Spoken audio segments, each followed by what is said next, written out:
This vacuum, I just wanted to show you how the mop attachment comes on. It does come with this little screwdriver as well for the battery compartment. I forgot to mention that.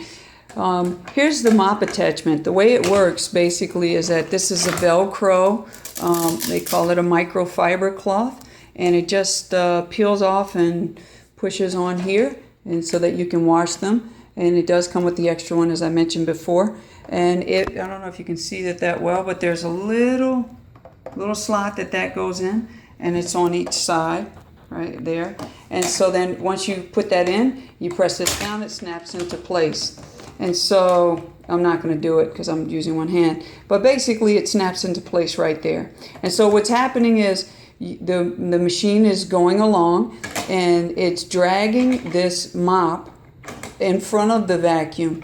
And I guess, when I read mop, I thought, oh, great, this is exactly the type of thing that I would want. Let's do it all at once, right? But can you imagine how many times you wring out your mop and then this is supposed to be sufficient? It's not. Don't waste your time or money with a mop vac like this, because if you're looking for it to really mop, it's not going to. So that's pretty much it with that. So I'll put the mop attachment down, and then we'll talk a little bit about the vacuum itself and what you might want to look for. Okay, so these are the contacts, these two metal things that must make it onto this here.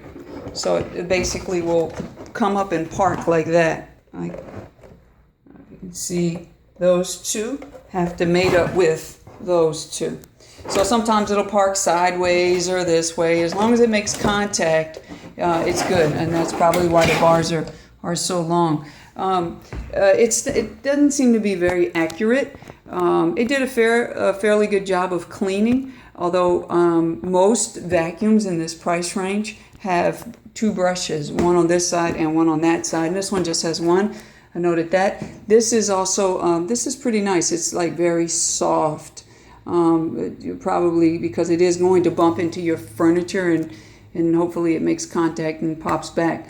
There's when you plug this in, there's 3 lights on this, on the front of it. One of them says go, the other one says juice, and the juice again is just to go to its charger, and the other one says waffle.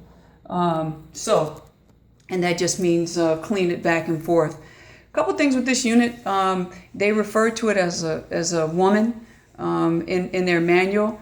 And, I guess we're trying to humanize robots, and that's fine, but I don't particularly care for it, and that's just my thing. Girls have enough problems in the world than being referred to as a vacuum now. But anyway, that's another soapbox that no, whatever. Okay, so back to, all right, so why would you get this? If it's the right price, if it's, if it's cute enough for you, that's why you'd get it. There are, I think, better models out there. And so some things to look for. You want to look for battery life. This one has a decent battery life, about an hour. You want to look for connectivity, whether it's Wi-Fi. This one does not have Wi-Fi. You want to look for how it maps your room to clean.